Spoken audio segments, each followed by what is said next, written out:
बिस्मिल्लाहिर्रहमानिर्रहीम, अस्सलाम वालेकुम। कैसे हैं आप लोग सब? उम्मीद करती हूँ आप लोग सब खैर खैरियत से होंगे, हंस रहे होंगे, मुस्कुरा रहे होंगे। अल्लाह पाक आप सबको इसी तरह हंसता मुस्कुराता रखे, आमीन सुम्मा आमीन। नाज़रीन, ये मेरी वो दिल से दुआ जो डेली आप लोगों के लिए लेकर आती हूँ, क्योंकि दिल से जो दुआ निकलती है, बात निकलती है, असर रखती है। नाज़रीन, मैं हूँ आप लोगों की होस्ट, आपकी दोस्त, आप सबकी फेवरेट कहकशा फैसल, और आप लोग मुलाहिजा फरमा रहे हैं आपका फेवरेट मॉर्निंग शो जिसका नाम है मुस्कुराती सुबह। मुस्कुराती सुबह का बाकायदा आगाज करते हैं, और आगाज के साथ ही आज बात करते हैं। पहले तो हम बात करते हैं सबसे पहले अपनों की यादों की।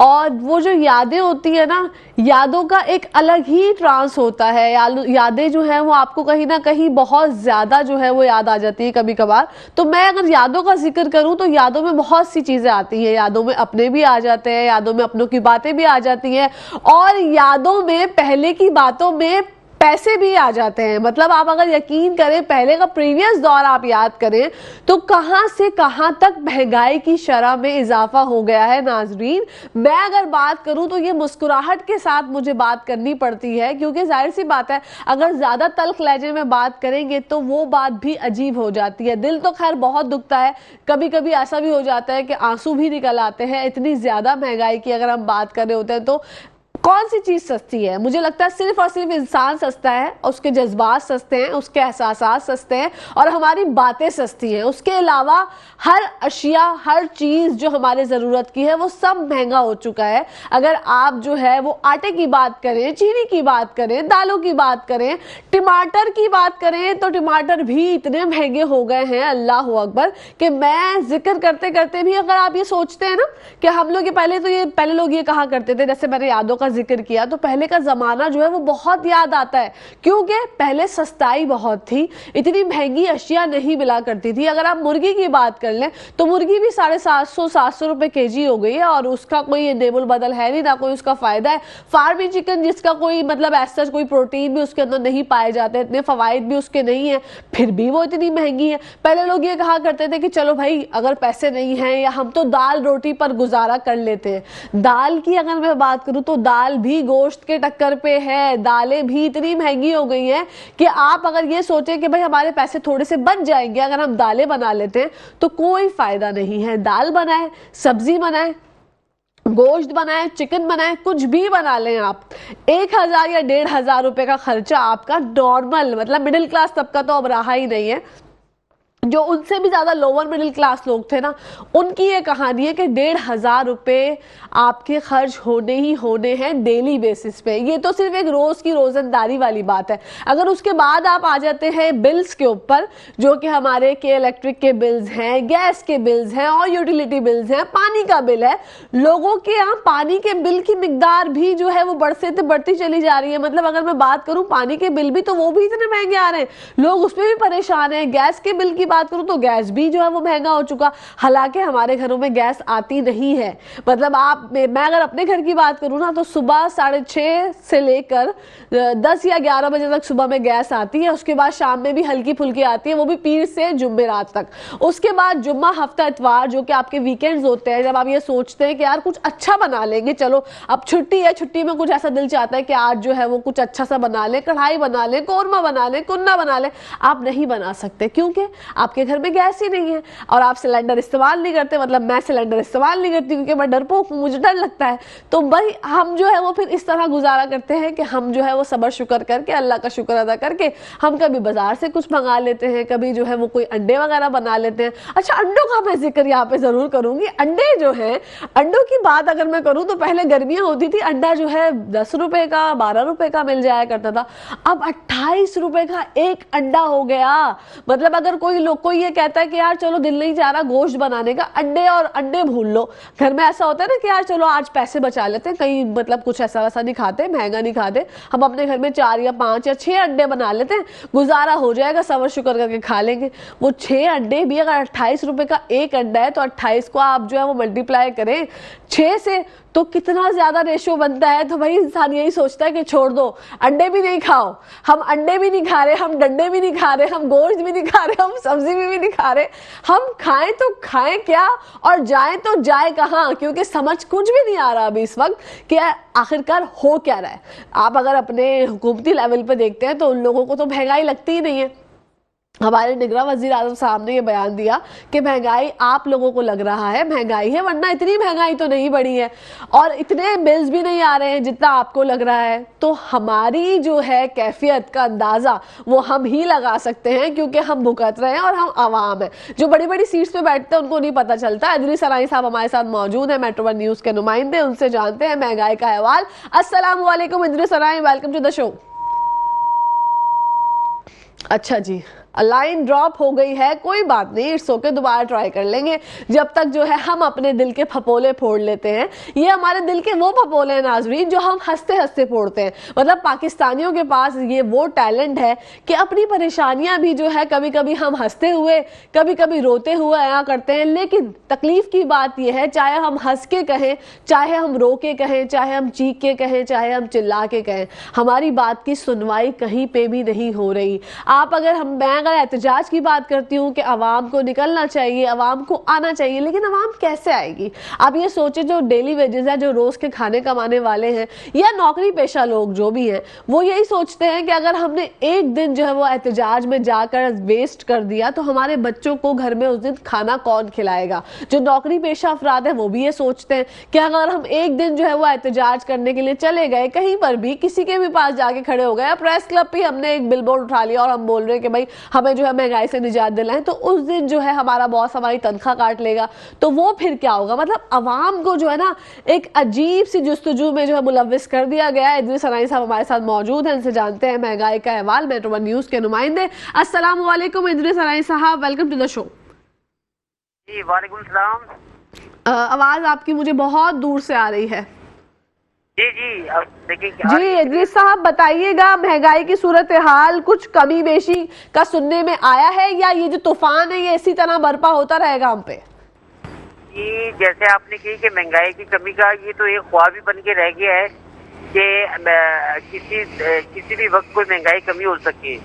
मैं आपको बताऊं कि आने वाले वक्तों में जो पोजीशन देखने में आ रही है ना, तो वो बहुत ही ज्यादा जो है वो क्रिटिकल है, क्योंकि आने वाले वक्तों में बहुत ही ज्यादा जो महंगाई है वो हम मजीद देखने में आ रहे हैं। अच्छा, अभी मुख्तलिफ गुज़श्ता एतवार की अगर बात कर लीजिए, चीनी के हवाले से बात कर लीजिए, जैसे भी आपने अंडे की एक बात बताई कि 28 रुपए का हो गया, तो ये भी मैं आपको बताऊं कि अब ये 30 रुपए होने जा रहा है। उसकी वजह ये है कि पोल्ट्री फार्म वाले भी एहतजाज पे जा रहे हैं कि उनकी चीजें पूरी नहीं हो रही, उन पर टैक्सेस के अंबार लग रहे हैं, लिहाजा हम मजीद महंगाई की तरफ जा रहे हैं। इसी तरीके से किसी भी चीज को ले लें, आप दूध को ले लें, चीनी ले लें, आटा ले लें, दालें ले लें, किसी भी कोई भी चीज हमारी जो है वो यहाँ पे कमी नहीं है। आम शहरियों की अगर बात करते हैं ना, आम शहरी तो आप यकीन माने मिडिल क्लास का तबका तो टोटली खत्म होके ही रह गया है, और अब आस्ता आस्ता जो गरीब है वो भी खत्म होता जा रहा है। जो गरीबों के एक टाइम की या 2 टाइम की रोटी पका करती थी, अब वो 2 या 3 दिन के बाद 1 टाइम की रोटी पक रही होती है, जिसकी वजह से लोग जो है वो बहुत ही ज्यादा परेशान है। अभी जो पेट्रोलियम मसनूआत की कीमतों में जो अभी मौजूदा इजाफा हुआ है तकरीबन 27 रुपए के करीब और 333 रुपए के करीब जो लीटर हो गया पेट्रोल, आप यकीन माने कि इसके बाद जो अशिया खुर्दोनोश की कीमतों में इजाफा हुआ है वो एक मिसाली बन के रह गया। यानी कि लोग परेशान होकर रह गए कि 10 रुपए वाली चीज जो है वो तकरीबन जो है वो अब 20 से 25 रुपए, यानी कि कोई पूछने वाला ही नहीं है कि, यानी कि कमिश्नर साहब जो रेट, इनकी रेट तो टोटली वो खत्म हो चुकी है, और कमिश्नर नाम की तो कोई चीज रह ही नहीं गई है कि शहर में कोई इस चीज की मॉनिटरिंग कर रहा हो कि कोई चीज कम है या नहीं है। सब्जी के हवाले से बात कर ले, फ्रूट के हवाले से बात कर ले, इसी तरीके से गोश्त के हवाले से बात कर ले, मुर्गी की कीमतों के हवाले से बात कर ले। खैर गोश्त तो दूर तक ना वो है ही नहीं ना कि गोश्त या मुर्गी का गोश्त कोई आम आदमी खरीद सकेगा। बिल्कुल, वो मखसूस है कि शराबिया है जो ये सारी चीजें खरीद के खा रहा होता है। अब तो दालें जो है वो दालें भी आम आदमी की पहुंच से जो है वो बहुत ज्यादा दूर हो चुकी है। चावल भी बहुत ज्यादा यानी कि दूर हो चुके हैं। अब आटा रह गया था, अब आटा जो यूटिलिटी स्टोर पे है वो भी जिनके बेहतर इनकम स्पोर्ट्स के कार्ड बने हुए हैं तो उनको आटा जो है वो सस्ता मिल रहा है। अदरवाइज जिनका कार्ड नहीं बना हुआ बेहतर, उनको वही 1400 1450 रुपए का जो है वो 10 किलो का थैला जो है वो मिल रहा है। इसी तरीके से अगर खुला आटा लेने के लिए लोग जाते हैं तो वो 170 रुपए किलो, यानी कि 1700 रुपए का 10 किलो। तो लोग इस कदर परेशान है, और जो निगरान हुकूमत से एक उम्मीदें वाबस्ता की हुई थी कि निगरान हुकूमत आएगी तो इससे बहुत सारी उम्मीदें वाबस्ता थी, तो वो टोटली जो है वो फेल होती हुई नजर आ रही है। लोगों का ये बिल्कुल। कहना है कि मौजूदा हुकूमत जो है ये टोटली IMF के पैटर्न पे चल रही है और IMF को मुल्क के तकरीबन जो है गिरवी करवा रख दिया गया है। तो शहरियों का ये कहना है कि अब तो अल्लाह ही है कि कोई ऐसा हुक्मरान या ऐसा कोई रहनुमा या ऐसा कोई सियासतदान या ऐसा कोई है जो इस गरीब और जो इनके पिसा हुआ तबका है उसके लिए कुछ ना कुछ सोच सके।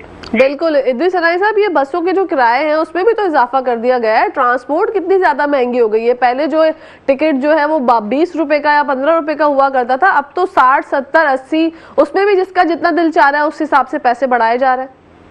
देखिए जी, एक तो ये चीज है ना कि देखिए पेट्रोलियम मसनूआत में इजाफा हुआ है तो जो किराए का था वो उसमें इजाफा हुआ है, लेकिन यहाँ पे तो थोड़ा सा ये देखना है ना कि चेक एंड बैलेंस का कोई सिलसिला है ही नहीं। यानी कि इन्होंने एक स्टॉप का जो कीमत जो किराया होता था वो 20 रुपए से लेकर 25 रुपए तक था।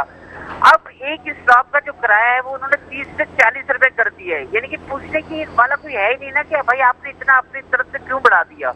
तो अवाम मजबूर है। यानी कि अब आप रोडों पे, बसों पे, स्टॉपों पे आपको लड़ाई झगड़े करते हुए लोग नजर आएंगे कि लोग झगड़ रहे हैं कि भाई ये इतना थोड़ी है, इतना थोड़ी है। अगला बंदा ये कह रहा होता है कि भाई आपने लेना है तो ले, नहीं लेना तो नहीं ले। पेट्रोल बढ़ गया है, पेट्रोल बढ़ गया, बस एक यही सुनने में आता है कि जी पेट्रोल बढ़ गया तो हर चीज बढ़ गई, पेट्रोल बढ़ गया तो हर चीज बढ़ गई। तो किराए के हवाले से भी आप यकीन करें, जो लोग बाइक पे जाया करते थे पेट्रोल बढ़ने की वजह से, अब वो बेचारे बसों के धक्के खा रहे हैं। और बसों के धक्के खाने पे भी वो कह रहे हैं कि अगर एक उनके किराया 40 रुपए या 50 रुपए है तो जाने का 50 और आने का 50। तो इसी तरीके से अगर दोनों तरफ का तो देखिए तो 100 रुपए किराया है और एक आदमी की अगर सैलरी ही 20,000 रुपए है जी, तो 100 रुपए के डेली के हिसाब से अगर किराए निकालते हैं तो 3,000 रुपए समझो वो निकल गए। फिर खाने पीने के हवाले से अगर 100 रुपया खर्च करते हैं तो 3,000 वो निकल गए। तो यानी कि पीछे बचा क्या सैलरी में। तो वो फिर जब सैलरी उसको मिल रही होती है तो वो बेचारा बहुत ही ज्यादा परेशान और मायूस होकर घर पहुंच रहा होता है कि क्योंकि वो उससे तो वो जो एक माह का राशन है वो भी नहीं खरीद पा रहा होता। तो लोगों की जो एक मैं कह रहा हूँ कि बददुआएं कह लें, ये एक बददुआएं है जो लोग एक चुप हो गए एकदम कि कुछ बोल ही नहीं पा रहे कि उनके साथ हो क्या रहा है।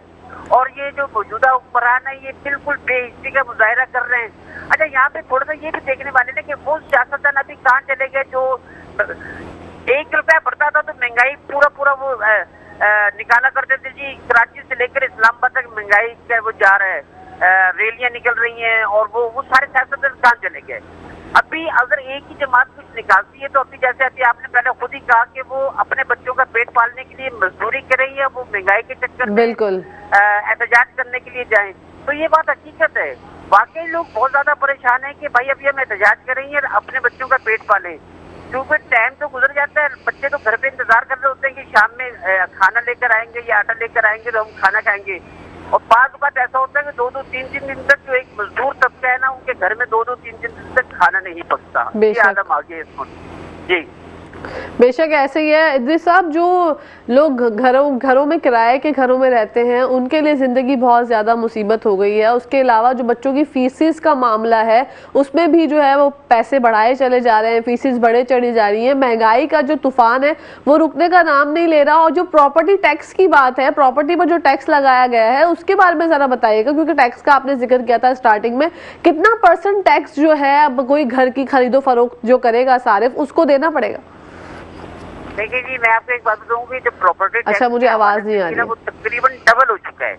यानी कि फॉर एग्जांपल पहले जो मिसाल के तौर पे 50% या 35% का जो एक रेशियो था, अब उससे डबल यानी कि आपको प्रॉपर्टी टैक्स पे इन्होंने लगा दिया है।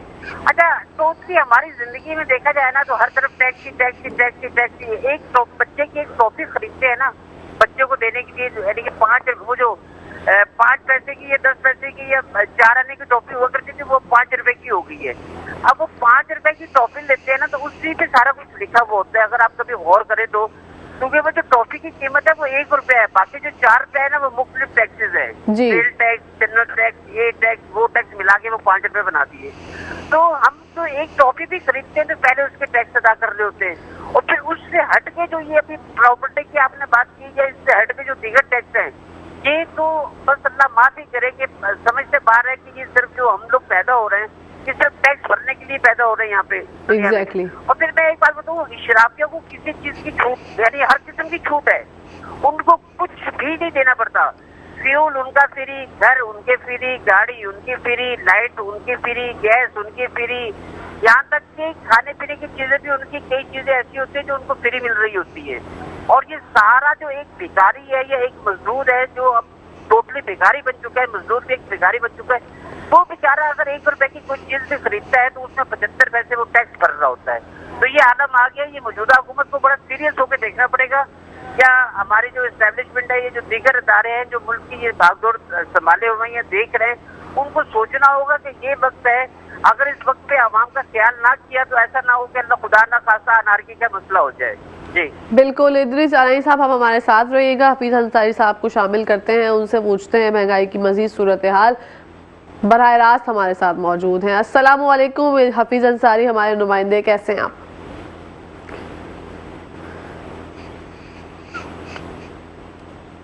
अच्छा हफीज साहब बताइएगा, महंगाई की सूरत हाल के हवाले से कहीं ना कहीं आवाम को कुछ ना कुछ रिलीफ दिया जा भी रहा है या सिर्फ बातें हो रही हैं? जैसे कि महंगाई का तूफान था, लोग परेशानी मुश्किलात का शिकार हैं। और जैसे कि जब डॉलर की कीमतों में इजाफा होता है तो ये कहा जाता है कि महंगाई भी बढ़ेगी, पेट्रोल भी बढ़ेगा, दीगर अशिया खुद व नौश हों या मुख्तलिफ चीज़ें हों, उनमें की कीमतों में भी इजाफा हो जाता है। लेकिन डॉलर जब कीमत नीचे गिर रही है, डॉलर गिरने के नीचे गिरने के बाद जो है ये तवक्का की जाती है कि शायद अशिया भी कम होंगी, कीमतें कम होंगी, लेकिन ऐसा नहीं होता है। तो शहरी अब यही शिकवा करते नज़र आते हैं कि जो डॉलर नीचे आता है तो ये कीमतें अशिया खुद व नौश दीगर नीचे क्यों नहीं आती, और डॉलर के नीचे आने के बाद पेट्रोल की कीमत में मज़ीद इजाफा क्यों होता चला जा रहा है।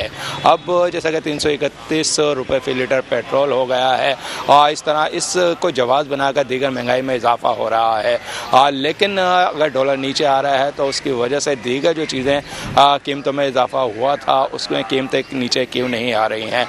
चीनी के हवाले से जैसे कि हमने कहा कि इंतज़ामिया मुतहरिक हुई, खवा रेंजर्स हो, मुताल्लिक़ा महकमे हों, और उन्होंने छापे मारे और चीनी की बरामदगियाँ हुई हैं, तो यकीनन चीनी की कीमत जो किसी हद तक जो है कम हो गई है। अब ये कहा जा रहा है कि 200 तक का जो कीमत पहुँच गई थी चीनी के फ़ी किलो, वो 170-75 तक आ गई है। यूँ अब शहर कराची के अंदर आवाम जो है महंगाई का रोना रोते नज़र आ रहे हैं, और उनका यही कहना है कि महंगाई जो है हर हफ्ते बढ़ जाती है। जब भी हम अशिया खरीदो फरोख्त के लिए जाते हैं, पिछली कीमत से जो है इजाफा हो चुका होता है, दूसरी बार जब ख़रीदारी के लिए जाते हैं तो यकीनन जो है अब ये कीमतों में मुसलसल इजाफा जो है खवा निगरां हुकूमत हो, इंतज़ामिया हो, इनके लिए एक सवालिया निशान बनी हुई है कि जब डॉलर नीचे आ रहा है तो दीगर जो अशिया की कीमतें हैं वो नीचे क्यों नहीं आ रही हैं। जी thank you so much Hafeez Ansari साहब, हमारे नुमाइंदे। इदरीस अनाई साहब, आपसे जानना चाहूंगी ये क्या मामला है, डॉलर की कीमत गिर रही है फिर भी पेट्रोल महंगा हुए जा रहा है, वरना पहले हम ये देखते थे कि डॉलर बढ़ता था तो पेट्रोल भी बढ़ता था, लेकिन यहाँ पर जो है सिस्टम थोड़ा सा चेंज लग रहा है, ऐसा क्यों? इदरीस साहब हमारे साथ मौजूद है। जी नहीं देखिए मेरी बात सुने। अभी मैं आपको बताऊँ कि डॉलर को कम करने के हवाले से बड़ी हुकूमत ने जो है वो जद्दोजहद की, और वो हमें नजर भी आया कि डॉलर जो कहा था वो काफी कम हुआ है। लेकिन अवाम का यही कहना है कि एक चीज जो कम हो रही है तो उसके जो मद्दे मुकाबले चीजें बड़ी चीज उसको तो कम किया जाए, लेकिन वहाँ पे जो चेक एंड बैलेंस नहीं है तो उसपे अवाम का यही कहना है कि हुकूमत एक तरफ अगर कुछ डॉलर कम के हवाले से करके तो अवाम को तो रिलीफ पहुँचाए जी, लेकिन डॉलर जरूर कम हुआ है, लेकिन जो एक रिलीफ की बात थी वो दूर दूर तक नजर नहीं आ रही। जी तो ये मतलब अवाम के लिए जो सस्ते बाजारों का इनकाद किया जाता है वहाँ का क्या अहवाल होता है? वहाँ पर कुछ चीजें सस्ती मिलती भी हैं या सिर्फ झूठे दावे और वादे होते हैं जैसे हम देखते आ रहे हैं सालों से?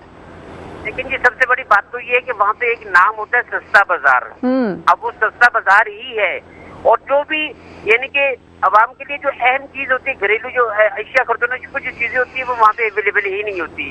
यानी कि अवाम को क्या चाहिए, चीनी चाहिए, अवाम को क्या चाहिए, आटा चाहिए, अवाम को क्या चाहिए, सस्ती सब्जी चाहिए। और आपको मैं मजे की बात बताऊँ, ये सारी चीजें वहाँ पे अवेलेबल ही नहीं होती। जब उनसे पूछते हैं तो वो कहते हैं यार ये मतलब ये आने वाली है और अभी नहीं है, या फिर है तो पुराने रेट पे है, यही सिलसिला होता है। तो वो नाम ही का है एक सस्ता बाजार। और मजे की बात तो ये है कि वहाँ के जितने भी हमारे असिस्टेंट कमिश्नर या जो डिप्टी कमिश्नर है वो आके विजिट करके चुप करके चले भी जाते हैं, आवाम से बात करना गुवारा ही नहीं करते कि भाई आवाम की सुन तो लें कि ये एक सस्ता बाजार जो रखा है नाम, तो इस पे आवाम को कुछ रिलीफ हो भी रहा है या नहीं। तो मैं तो आपको टोटली ये बताऊं कि हुकूमत इस पे जो है बराबर की शरीक है। कि जो लोगों को किसी भी किस्म का रिलीफ नहीं मिल रहा, तो ये इसमें 100% जो है वो हुकूमत का हाथ है। अगर हुकूमत चाहे तो कुछ ना कुछ रिलीफ मिल सकता है, लेकिन पता नहीं क्यों नहीं चाह रही हुकूमत, या क्या वजूहत है, ये कौन सी ऐसी बातें जो एक रुकावट बन रही है। जी बिल्कुल इदरीस सराई साहब, क्या IMF ने ये भी कहा है कि अपने शहरियों का खून चूस लो, वो बेचारे आखिरी दम तक रोते रहे, लड़ते रहे, और फिर भी जो है आप महंगाई की शरह बढ़ाते जाएं? ये इतने ज्यादा जो है प्रॉब्लम्स हम फेस कर रहे हैं। यहाँ पे एक मिसाल दूं कि अभी जो मौजूदा हुक्मरान है, वजीर आजम साहब कराची आए थे तो साथियों की बातचीत हुई थी वहाँ पे, तो हम भी गए थे, मेट्रो वन की तरफ से हम भी गए थे, तो हमने भी उनसे सवाल किए जब, तो मजे की बात तो ये है कि वो हर आने वाली हुकूमत ये कहती थी कि वो जो पिछली हुकूमत करके गई थी ना, उसकी वजह से हमें प्रॉब्लम है। अरे भाई आप आ गए हो तो चलो ठीक है, पिछली हुकूमत कर गई, तो अभी तो आप बैठ के दोबारा डिस्कशन करो ना कि भाई इसमें ये रिलीफ मिले। लेकिन दूर तक ना कोई ऐसा सिलसिला नजर नहीं आता, सिर्फ IMF को खुश करने के चक्कर में। अच्छा एक यहाँ पे ये भी है, सवाल कई हुए कि भाई इशराफिया पे ये सारी चीजें लागू क्यों नहीं की जाती। बिल्कुल, जो एक अमीर तरीन तबका है जो हर चीज ही फ्री है उनकी, उससे कोई चीज लागू नहीं है। IMF की सारी चीजें जो है वो एक गरीब आवाम के लिए है। बिजली बढ़ानी है तो गरीब आवाम के लिए बढ़ानी है, दूध बढ़ाना है तो गरीब आवाम का बढ़ाना है, यानी कि आटा चीनी दाल हर चीज बढ़ानी है, लेकिन गरीब आवाम के लिए। अमीरों के लिए कुछ भी नहीं है, अमीरों के लिए बिजली भी फ्री, हर चीज फ्री। समझ से बाहर है कि ये कौन सा कानून है। इसी वजह से लोग जो है ना जोक दर जोक यहाँ पे मुल्क को छोड़ के जा रहे हैं। तकरीबन 28 लाख से ज्यादा नौजवान इस वक्त छोड़ के जा चुके हैं, और डेली बेसिस पे तकरीबन जो है वो 5000 से 10,000 नौजवान मुल्क छोड़ के जा रहे हैं, सिर्फ इसी वजह से कि यहाँ पे गरीब का कोई पूछने वाला नहीं, कोई पुरसाने हाल नहीं है, लिहाजा इस मुल्क को छोड़ के चले जाए। अब यही हो रहा है। बिल्कुल, बहुत बहुत शुक्रिया आपका इदरीस सराई साहब, आपने अपने बिजनेस स्केड्यूल में से हमारे लिए टाइम निकाला। यहाँ पर टाइम हो गया नाजरीन ब्रेक का, आप लोग कहीं जाएगा मत, देखते रहिए मुस्कुराते सब। जी नाजरीन, welcome back to the show. आप लोग देख रहे हैं आपका फेवरेट मॉर्निंग शो, जिसका नाम है मुस्कुराते सुबह। और अब मुस्कुराते सुबह में हमने महंगाई के हवाले से तो बात कर ली, मौसम की सूरत हाल जानते हैं। जनाब हमारे साथ मौजूद हैं ऑन कॉल सरदार सरफराज साहब, जो कि चीफ मेट्रोलॉजिस्ट हैं। अस्सलाम वालेकुम सरदार साहब, कैसे हैं आप? हेलो हेलो, आवाज नहीं आ रही? जी अब आ रही है आपकी आवाज। कैसे हैं आप? खैरियत से हैं? Welcome to the show. जी अल्लाह का शुक्र है जी, thank you very much. Sir मौसम की सूरत हाल से आगाह कीजिएगा, क्या ये जो गर्मी की शिद्दत है इसी तरह बरकरार रहेगी? ये 2 दिन है गर्मी, 2-3 दिन इसी तरह से। आज भी दिन तो ज्यादा आपका वही गर्म और मरतूब गुजरेगा, फिर शाम में कुछ चांसेस हैं किसी किसी जगह पे कोई हल्की बारिश और कुछ थंडरस्टॉर्म्स हो जाएं, और कल भी चांसेस हैं फिर। ठीक है, आज के मुकाबले में ज्यादा है कल ना। ठीक है, जो 20 सितंबर जी। से बारिश की पेशगोई थी उसका अहवाल बताइएगा। अभी तक वो बरकरार है, होने लगी है बारिश 20 सितंबर से? देखिए इम्कान तो है, इसलिए कि जो हवा का कम दबाव इस वक्त राजस्थान पर मौजूद है, राजस्थान और ईस्टर्न सिंध पे, तो गुज़श्ता 3 दिन से अच्छी बारिश हो रही है हमारे थरपारका डिस्ट्रिक्ट में, बदीन में, ठट्ठा में और उमरकोट में और मीरपुर खास में। इन 3-4 डिस्ट्रिक्ट में अच्छी बारिश हो चुकी है और अभी भी हो रही है इस वक्त भी थरपारकर में।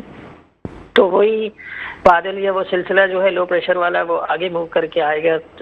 उम्मीद है कि आज शाम तक, रात तक उस के असरात कराची पर भी हो जाएंगे, तो फिर इम्कान होगा आज भी शाम में या रात में कराची में किसी किसी जगह पे हो जाए, और कल फिर आज के मुकाबले में निस्बतन ज्यादा इम्कान है। तो इस तरह से कल रात या परसों सुबह तक इम्कान रहेगा बारिश का। ठीक है, तो बारिश की जो पेशगोई है सरदार साहब, वो बारिश कैसी बारिश होगी? मतलब हल्की होगी, तेज होगी, धुआंधार होगी? कराची वाले जो है मुंतजिर हैं आपके जवाब के। देखिए धुआंधार के तो इतने चांसेस नहीं है, इसलिए कि कुछ पहले से कमजोर भी हुआ है लो प्रेशर, और दूसरा ये कि वो कराची के जुनूब से निकलेगा। ठट्ठा कराची के जुनूब से समंदर की तरफ ज्यादा उसका रुख है, तो इस लिहाज से वो जो आउटर पेरिफेरल इफेक्ट होगा ना, वही है कराची के लिए। कहीं पर लाइट रेन और कहीं पर मॉडरेट रेन इस तरह की हो जाएगी। ठीक है, और कई इलाकों में होगी, हर जगह पर बारिश नहीं होगी? आज तो खैर किसी किसी जगह पर ही मुतवक्की है, खासकर कराची के जो सराउंडिंग एरियाज होते हैं ना, जैसे बैरिया हो गया और गडाब हो गया और आपका DHS सिटी और हदी, गुलशन हदीद वगैरह, सुरजानी, इसी तरह से मतलब सभी जगहों में आज नहीं, लेकिन कल उम्मीद है कि बेशतर जगहों पर हो जाएगी। ठीक है, लाहौर में भी बारिशें हो रही हैं, उसका अहवाल बताइएगा सरदार साहब। जी बिल्कुल, ये जो असल में लो प्रेशर एरिया उधर से बे ऑफ बंगाल से मूव करता हुआ है ना सेंट्रल इंडिया पर, फिर कल से राजस्थान के ऊपर मौजूद है, तो उसी की वजह से करंट्स ऊपर भी जा रही हैं। तो लाहौर में बड़ी अच्छी तेज़ बारिश हुई है कल, वहाँ तो मूसलाधार बारिश हुई है, 100 मिलीमीटर से कई जगहों पर ऊपर चली गई। और पंजाब के दूसरे जो इलाके हैं उनमें भी अच्छी कहीं कहीं और कहीं दरमियानी इस तरह की हुई है, केपी में भी हुई है। तो ये सिलसिला अगले 2 दिन तक रहेगा उधर भी इसी तरह से, खासकर जो ईस्टर्न पट्टी है पूरी लाहौर समेत और नीचे आपका जनूबी पंजाब भी, और फिर हमारा जो ईस्टर्न सिंध है उस पर ज़्यादा हो रही है। ठीक है, पूरे पाकिस्तान का हवाल जानना चाहूंगी, कहाँ कहाँ पर बारिश होगी? नॉर्दर्न एरियाज में बारिश का इम्कान है? जी बिल्कुल इम्कान है। आपने शायद प्रेस रिलीज देखी हो, जो इशू कल भी एक हुई है और 2-3 दिन पहले से एक चल रही थी, उसमें भी हमने मेंशन किया था कि पंजाब के बेशतर इलाकों में, केपी के बेशतर इलाकों में और इसी तरह से गिलगित बल्तिस्तान और कश्मीर, तो तमाम ही एरियाज में मानसून करंट इस वक्त दाखिल हो रही हैं। वही जो लो प्रेशर एरिया बना हुआ है वो खासा स्ट्रॉन्ग लो प्रेशर एरिया था कल तक, तो आज तो कुछ हद तक कुछ कम हुआ है, लेकिन अभी भी है खासी उसमें जान। तो मॉइस्चर जो है ना अरेबियन सी से भी जा रहा है और बे ऑफ बंगाल से भी करंट्स आ रही हैं, तो अगले 2 दिन तक ये स्पेल चलेगा। वही पंजाब के बेशतर इलाकों में, केपी के बेशतर इलाकों में, कश्मीर, जीबी और सिंध के भी बेशतर इलाकों में। बिल्कुल सरदार साहब, फरमाइएगा, कराची में गर्मी की सूरत हाल अभी तो बहुत शिद्दत इख्तियार कर गई है, बारिश के बाद क्या मौसम चेंज होगा, गर्मी की शिद्दत में कमी आएगी या नहीं? डेफिनेटली आएगी। देखिए ये जो असल में लो प्रेशर एरिया जब कराची के और इधर हमारे करीब में यानी राजस्थान वगैरह पे बन जाता है ना, तो उसकी वजह से सी ब्रीज रुक जाती है। आपने देखा होगा 2-3 दिन से कोई विंड बिल्कुल नहीं चल रही, ना होने के बराबर है, तो उस वजह से गर्मी ज़्यादा हो जाती है।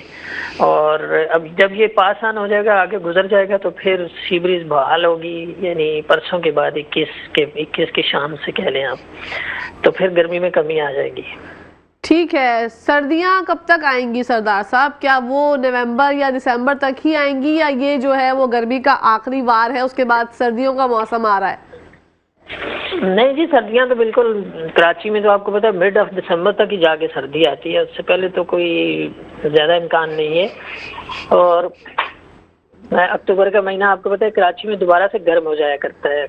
मई के बाद अक्टूबर जो है ना वो हॉटेस्ट मंथ होता है कराची में, तो अक्टूबर में तो दोबारा से तेज धूप और गर्मी होती है, एक तरह से 36 से 38 के दरमियान टेम्परेचर यूजुअली रहता है। तो इस लिहाज से नवंबर में ही जाके मिड ऑफ नवंबर तक ही मौसम दोबारा से बेहतर होगा। ओके, ये स्पेल तो आपने बता दिया अभी 2 दिन का, कराची वालों के लिए खुशखबरी की नवीद आपने सुना दी। अक्टूबर में भी होगी बारिश का कोई इम्कान है या नहीं? अक्टूबर में इम्कान कम ही होता है। अक्टूबर तो आपको पता है ड्राई मंथ होता है, ना सिर्फ कराची सिंध के लिए बल्कि पूरे पाकिस्तान के लिए तकरीबन ड्राईएस्ट मंथ होता है अक्टूबर और नवंबर दोनों ही। इनमें बहुत कम बारिश होती है। हाँ ये है कि अक्टूबर नवंबर में दोबारा से ना साइक्लोन बनने के चांसेस होते हैं, कुछ लो प्रेशर एरिया बन जाए, कुछ साइक्लोन बन जाए, या बंगाल में उधर से मूव करता हुआ आ जाए इस हमारी तरफ, या अरेबियन सी में बन जाए, जिसके इम्कान रहता है। यानी मानसून ख़त्म होता है तो पोस्ट मानसून में फिर कोई ना कोई डिप्रेशन या लो प्रेशर बन जाए, तो फिर चांस हो सकता है, वैसे कम ही चांस होता है बारिश का। बिल्कुल सरदार साहब, जो लोग मरी का या फिर ट्रैवलिंग के लिए रुख कर रहे हैं, बाहर अपने ट्रैवलिंग के लिए जाना चाह रहे हैं, वहाँ के मौसम का हवाल बताइएगा, इस हफ्ते कैसा रहेगा? इस हफ्ते का मैंने आपसे बताया ना कि जो ये अगले 2 दिन है, यानी आज 19 है, 20 है और 21 तक, ये स्पेल जो है कहीं पर 20 तक और कहीं पर 21 सितंबर तक चलेगा। तो इतना बहुत हैवी स्पेल नहीं है उधर नॉर्दर्न एरियाज के लिए, मॉडरेट सा स्पेल है। और किसी किसी जगह पे इक्का दुक्का जगह पे अगर हैवी हो जाए तो हो जाए, और फिर 2-3 दिन का उसमें गैप होगा, और फिर 23 या 24 से एक और एक तरह से वो शुमाली इलाकों तक ही महदूद है, सिंध में उसका इतना असर नहीं होगा। तो 23 से या 24 से लेकर 25-26 तक, 24 से कह लें आप 25-26 तक, ये 3 या 4 दिन का एक और स्पेल होगा। कहीं पर मॉडरेट और कहीं पर हैवी फॉल हो सकते हैं शुमाली इलाका जात में। तो टूरिस्ट जो जाते हैं, जाहिर है वो ये जो फोरकास्ट चल रही है अगले 2 दिन, इसका कुछ ना कुछ असर रहेगा। और फिर अगले 3-4 दिन जो होंगे इनको ध्यान में रखें और उसके मुताबिक प्लान करें। ठीक है सरदार साहब, thank you so much for your time. इंशाल्लाह Thank you, जिंदगी रही तो आपसे फिर बात होगी। नाजरीन, ये थे सरदार सरफराज साहब, इन्होंने हमें मौसम की सूरत हाल से आगाह किया और कराची वालों के लिए नवीद सुनाई कि बारिशें आ रही हैं तो खुश हो जाओ कराची वालों, कोई तो खुशी की खबर हमें सुनने को मिली। तो यहाँ पर टाइम हो गया है ब्रेक का, आप लोग कहीं जाएगा मैं देखते रहिए मुस्कुराती सुबह। जी नाजरीन, welcome back to the show. आप लोग देख रहे हैं आपका फेवरेट मॉर्निंग शो जिसका नाम है मुस्कुराती सुबह। अब नाजरीन बात करेंगे हम कि महंगाई के तूफान ने जो हम लोगों को इस तरह से बेबस कर दिया है कि हम लोग अपनी जो सोने की चीज़ें हैं उसको बेच कर गुजारा कर रहे हैं। इसी हवाले से एक रिपोर्ट आप लोगों को दिखाते हैं कि आवाम कितनी परेशानी में मुब्तला है।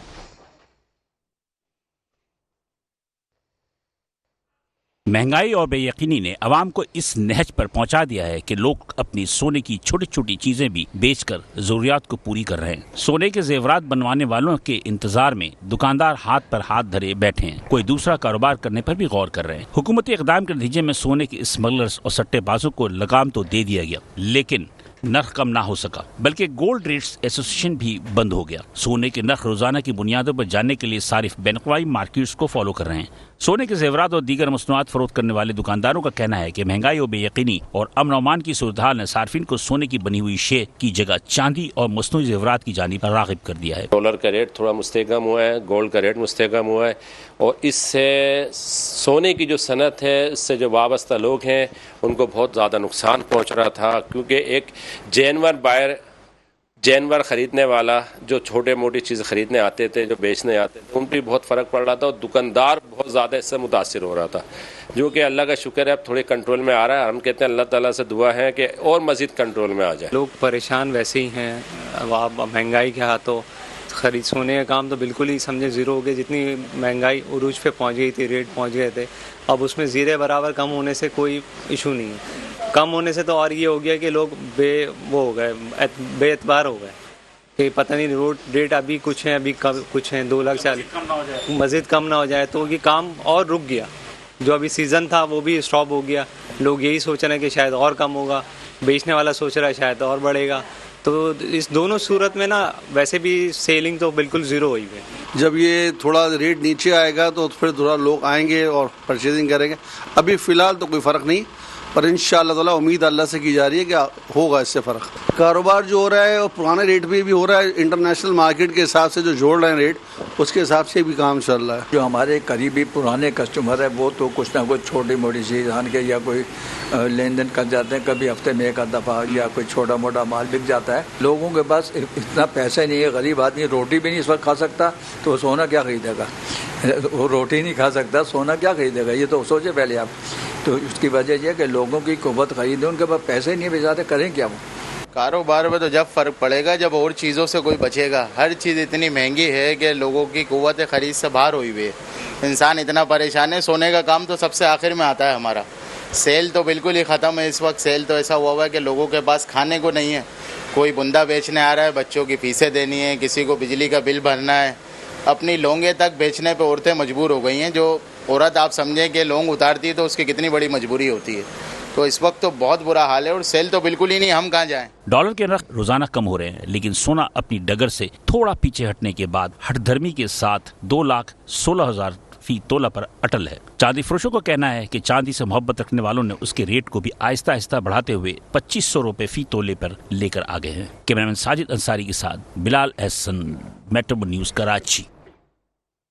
जी नाज़रीन, आप लोगों ने मुलाहिज़ा की वीडियो देखा, कितने ज़्यादा परेशानी में मुब्तला है पाकिस्तानी अवाम, कराची की अवाम और ख़ास तौर पे जो सुनार हजरात हैं वो यही कह रहे हैं कि हमारा जो काम है वो ठप होके रह गया है, क्योंकि अवाम जो है इस वजह से सोना नहीं ख़रीद रही कि क्या पता और कम हो जाए। सोने की शरह में जो इजाफा हुआ था मेरे ख्याल से 2.5 लाख तक सोना पहुँच गया था और अब 2,16,000 रुपये सोना हो गया है। तो आप ये सोचें कि सोने की कीमतों में जो इजाफा होता है या घाटा होता है, इससे ना सुनारों को कोई फायदा होता है ना आवाम को कोई फायदा होता है। आवाम इस वजह से जो है वो वहां पर जाती है कि चले अपनी छोटी सी बालियां भी अगर हमने देनी तो चलो 10,000 रुपए तो मिल ही जाएंगे। अब जब सोने की कीमत कम हो गई है तो इस वजह से भी आवाम परेशान है कि यार हम तो ये सोच के गए थे कि हम जाएंगे और हमें इतने पैसे मिल जाएंगे। अब जब सोने की कीमत कम हो गई है तो पैसों में भी कमी आ गई है और सुनार हजरात जो है हमारे भाई वो भी परेशान है। तो कहीं ना कहीं हर कोई परेशान है, परेशानी में मुब्तला है, क्योंकि चीजें जो हैं वो अब आपे से बाहर हो गई हैं, समझ में नहीं आ रहा